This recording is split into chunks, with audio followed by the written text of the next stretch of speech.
चलिए दोस्तों, कल हम लोग प्रश्नावली एक का एक खत्म किए थे पिछले क्लास में। अब हम लोग चलेंगे प्रश्नावली एक बी के तरफ, लेकिन उससे पहले कुछ जो इम्पोर्टेंट बातें हैं प्रश्नावली बी का मैं वो आपको बताना चाहता हूँ। प्रश्नावली मुख्य रूप से आधारित है कि लॉसव कैसे निकालेंगे, मौसव कैसे निकालेंगे। लॉसव मतलब लघुत्तम समापवर्तक और मौसव मतलब महत्तम समापवर्तक, ये सब निकालेंगे कैसे। लेकिन इससे पहले उसकी कुछ बातें हैं जो मैं बताना चाहता हूँ। तो पहला है कि उसमें अभाज्य संख्या किसे कहते हैं। अभाज्य संख्या देखिए के नाम में ही छुपा हुआ है अ और भाज्य, मतलब जो कटे नहीं उसे अभाज्य संख्या कहेंगे। अ और भाज्य, भाज्य मतलब होता है टुकड़ा का, भाग मतलब क्या होता है टुकड़ा टुकड़ा कर देना, तो टूटने को कहते हैं भाज्य, और अभाज्य जो न टूटे उसे कहते हैं अभाज्य। अब है कि अभाज्य संख्या कहते किसे हैं, इसका जो है आपको वो किताबी परिभाषा क्या होगा जो हम लिखेंगे वो क्या होगा। तो ये इस प्रकार है कि वैसी संख्या जो एक और खुद के अतिरिक्त किसी और संख्या से विभाजित न हो उसे अभाज्य संख्या कहते हैं। मतलब ऐसी संख्या जो एक और खुद से कटे, किसी तीसरे अंक से न कटे, उसे अभाज्य संख्या कहेंगे। जैसे में देखिए यहाँ पर दिया हुआ है 2, 3, 5, 7, 2। देखिए इसका अगर हम गुणनखंड निकालेंगे, या ये एक से कटेगा और उसके बाद 2 से कटेगा, इसके अतिरिक्त ये किसी से नहीं कटेगा, और जब ये किसी से नहीं कटेगा एक और खुद के अलावा, तो हम इसे अभाज्य संख्या कहेंगे। 5, 7, 11, 13 ये संख्याएं ऐसी है जो फिर 17 आगे ऐसे ही बढ़ते जाएंगे। इसकी संख्या कोई हम गिन नहीं सकते हैं कि कितनी अभाज्य संख्या है। इसकी संख्या अगिनत, ये भी पूछ सकता है आपसे ऑब्जेक्टिव में कि अभाज्य संख्याओं की संख्या कितनी है। अभाज्य संख्याओं की गिनती या संख्या हम पता नहीं लगा सकते हैं कि कितनी है। ठीक, एक बात। दूसरी बात है कि यौगिक संख्या किसे कहते हैं। यौगिक संख्या, अब यौगिक क्या होता है ये मैं बताता हूं आपको। तो यौगिक जो अभाज्य संख्या नहीं हो, मतलब ऐसा संख्या जो अभाज्य के अतिरिक्त हो, अभाज्य के अतिरिक्त जितनी भी संख्या हो उसे हम यौगिक संख्या कहते हैं। जो कटता हो, सिंपल शब्द में एक और खुद के नहीं, ये जो एक और खुद के अतिरिक्त और किसी भी संख्या से कटता हो, एक और खुद के अतिरिक्त और किसी संख्या से कटता हो, विभाजित होता हो, उसे हम लोग कहते हैं अभाज्य यौगिक संख्या। एक और खुद के अतिरिक्त और किसी भी संख्या से विभाजित होने वाली संख्याओं को यौगिक संख्या कहते हैं। यहाँ पर जैसे देखिए आप, वैसी धनात्मक पूर्णांक जो अभाज्य संख्या न हो उसे यौगिक संख्या। हम नॉर्मली भाषा में सिर्फ लिख दिए हैं कि जैसे हम लोग अंग्रेजी पढ़ते हैं तो उसमें लिखते हैं कि वोवेल किसे कहते हैं, तो AEIOU को वोवेल कहते हैं, और कॉन्सोनेंट किसे कहते हैं, तो rest of the vowel is called consonant.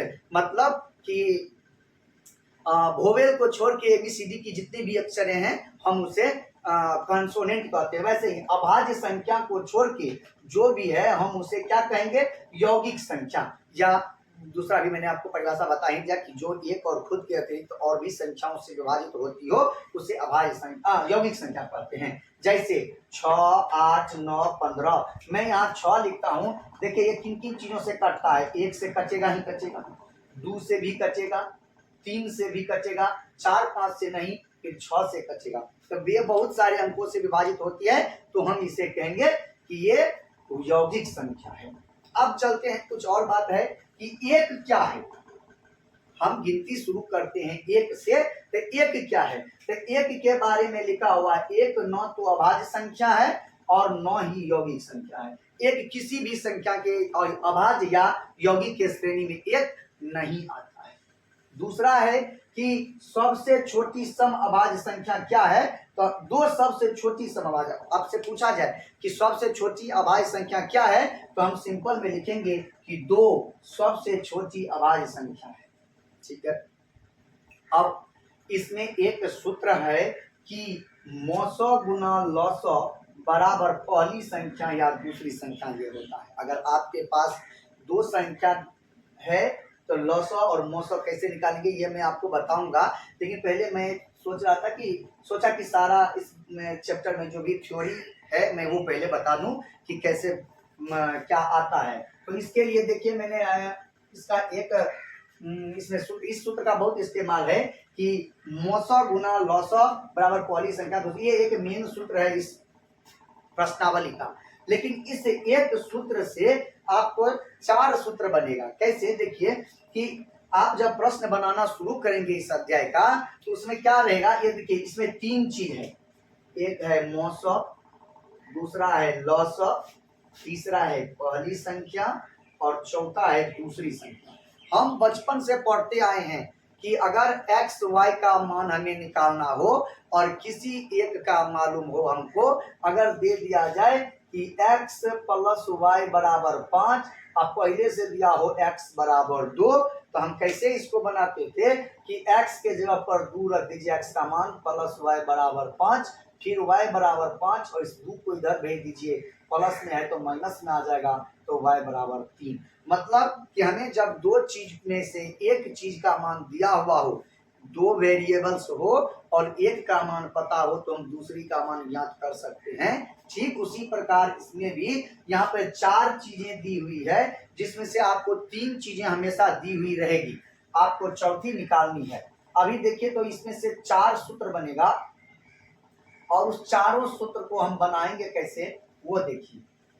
हम कुछ नहीं करेंगे, आप करेंगे, जो भी करेंगे आप करेंगे, मैं सिर्फ आपको बताता रहूंगा कि क्या करना है। देखिए इसमें से हम एक को पकड़ लेते हैं, मौसा को, पहला को हम मौसा को पकड़ लेते हैं। देख लीजिए मौसा बराबर क्या होगा, मौसा बराबर क्या होगा, तो बताइए मौसा बराबर क्या होगा। तो कुछ नहीं करना है, बराबर के उस तरफ जो भी है उसको वैसे ही रख लीजिए, बराबर को दाएं तरफ जो भी है उसको लिख दीजिए। देखिए क्या है, पहली संख्या गुना दूसरी संख्या, पहली संख्या गुना दूसरी संख्या लिख दिए। अब इसके बच्चे में दे देंगे, और क्यों देंगे बच्चे में, क्योंकि हम लोग जानते हैं नियम होता है कि बराबर के इस साइड जो चीज गुना में हो, बराबर के उस साइड जाने में वो अपना चिन्ह बदल देता है।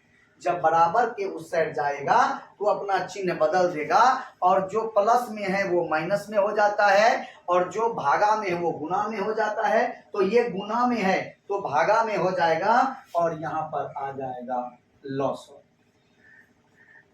ठीक, एक हो गया मौसा बराबर।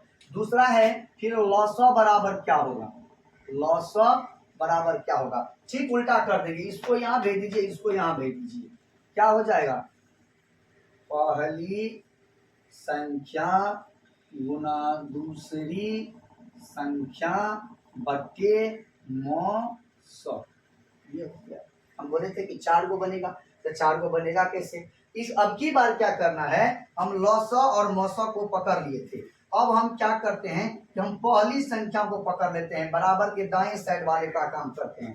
तो देखिए हम क्या लिखेंगे, पहली संख्या बराबर, पहली संख्या बराबर क्या होगा, तो इसको अभी छोड़ देते हैं, दूसरी संख्या को बराबर के इस साइड जो मौसा गुना लौसा है, हम बराबर के इस साइड वाला लिखेंगे। तो क्या लिखेंगे, मौसा गुना लौसा। अब बच्चे मौसा गुना लौसा, अब बच्चे में फिर अभी जानते हैं कि जो चीज गुना में हो उधर जाता है तो भाग में हो जाता है, बच्चे दूसरी संख्या। ठीक, अब पहली संख्या हो गया तो हम दूसरी संख्या निकालेंगे, दूसरी संख्या बराबर, कुछ नहीं करना है, ठीक वही बात, इसको यहाँ भेज दीजिए, इसको यहाँ भेज दीजिए, मौसा गुना लौसा बच्चे पहली संख्या। ये जो जरूरी बातें थी इस अध्याय की, ये प्रश्नावली 1B का, वो मैंने बताया। ये सारे सब सूत्र जो हैं, थ्योरी जो हैं, वो आपको याद रखना है ताकि आपको बनाने में सुलभ हो। बात रही है थ्योरी तो इतना ही है, क्योंकि हम कुछ प्रश्नावली 1A में भी पढ़े हैं, लेकिन बात रही सवाल बनेगा कैसे, है ना, सवाल बनेगा कैसे। तो प्रश्न संख्या 1 से लेके आगे तक जो है प्रश्न का एक मूल रूप से ऑब्जेक्टिव बेस्ड ही है, तो वो मैं बताऊंगा जब मैं अध्याय शुरू करूंगा। लेकिन इतनी बातें बताने की, मौसा कैसे ज्ञात करेंगे, लौसा कैसे ज्ञात करेंगे, अभी यूक्लिड में पढ़े थे, तो वो कैसे निकलेगा ये मैं अभी बताता हूं। पहले मैं इसको साफ कर देता हूं, ध्यान दीजिएगा। एक बात नहीं भूलना है कि अगर क्लास अच्छा लग रहा हो, अच्छा से हम सिखा रहे हो, तो लाइक सब्सक्राइब शेयर करना नहीं भूलिएगा, ताकि सपोर्ट मिले और ऐसा कि मैं अपने आप को भी अपग्रेड कर सकूं। जैसे आज कर रहा हूं, अगर सपोर्ट रहा तो इससे और अच्छा करने का कोशिश करूंगा, ताकि आप लोगों को और सिखा सकूं, आगे बढ़ सकूं, आगे बढ़ा सकूं। लक्ष्य है इस बार मैट्रिक में कुछ बच्चों का 450 प्लस लाना है। मैं ऑफलाइन पढ़ाता हूँ अपने गांव में तो वहाँ पे हैं बच्चे, उन्हें उनमें से कुछ का टारगेट है कि मैं उन्हें 450 क्रॉस करा, और वहीं पढ़ाई यहाँ पे हूँ। अभी मैं तो सिर्फ गणित दे रहा हूँ, बाकी सारे सब्जेक्ट का दूंगा, लेकिन आप लोग बने रहिए, साथ में सपोर्ट कीजिए, सब कुछ होगा। चलिए, हम आपके ही प्रश्न, गणित का ही मैं एक प्रश्न ले रहा हूँ, उसी को बता रहा हूँ कि कैसे लॉसा और मोसा हम ज्ञात करेंगे। देखिए यहाँ पर है 6, 72, 120। मैं 3 वाला ले रहा हूँ, 6, 72 और 120। 6, 72 और 120। तो इसका पूछ रहा है कि आप लॉसा और मोसा ज्ञात कीजिए। लॉसा और मोसा ज्ञात कीजिए 6, 72, 120 का। हमें कुछ नहीं करना है, मैं आसान से आसान तरीका बताऊंगा आपको, जिससे आप आसानी से हल कर सकते हैं। कहीं कोई दिक्कत हो तो आप कमेंट कर सकते हैं, मेल कर सकते हैं, मैं उसका उत्तर आपको भेज दूंगा। कहीं कोई दिक्कत हो समझने में। चलिए, हम कुछ नहीं करेंगे, हम करेंगे पहले 6 को पकड़ेंगे। यहाँ पे लिखना है 6, ऐसे आगे बढ़ो, 72 ऐसे, 120 और ऐसे बढ़ा दीजिए, ठीक है। 6, अब 6 का हम लोग ना क्या करेंगे, लघुत्तम लेंगे। सिंपली भाषा में इसको लघुत्तम कहते हैं। नहीं, गुणनखंड कर रहे हैं हम, गुणनखंड कीजिए तो 2 तिया 6, ठीक है। 3 एका 3, अब ये नहीं कटेगा, तो हम क्या करेंगे, यहाँ पर लिख देंगे 2 और गुना 3, हो गया एक का। 72 को पकड़ेंगे, 72, 2 से काटिए, 36 बार में 72, फिर 2 से काटिए, 18 गुना 36, 2 से काटिए, 9 गुना 18, 3 से काटिए, 3 तिया 9, 3 से दीजिए एक बार में, ठीक। अब ये बात यहाँ पर लिख दीजिए, 2 गुना 2 गुना 2 गुना 3 गुना 3, इस सारे को यहाँ पर लिख दिए हैं। देखिए 2 गुना 4 गुना 8, 24 या 72, हो गया, ठीक। आगे बढ़ेंगे, 120 को पकड़ेंगे। अब तीसरा 120 है, इसका करेंगे 2 60, 2 30, 2 15, 3 5 5 1। अब इसको फिर लघुत्तम में जैसे हम गुना के रूप में लिखते हैं, लिख देंगे। देखिए 2 गुना 2 गुना 2, 3 बार 2 था, 3 बार 2 लिख दिए, गुना 3 गुना 5, ठीक। इतना करने के बाद हमारा मौसा और लौसा निकलेगा। इतना हमको पहले करना ही करना है लौसा मौसा ज्ञात करने के लिए। अब चलिए, जब इतना हम कर लिए तो अब करेंगे क्या, हम कुछ नहीं, हम यहाँ पे लिखते हैं मौसा बराबर, और यहाँ पर लिखते हैं लौसा बराबर, ठीक है।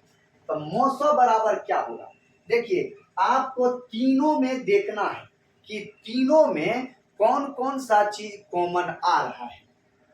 तीनों में कौन कौन सा चीज कॉमन आ रहा है, उसको हम पकड़ेंगे पहले।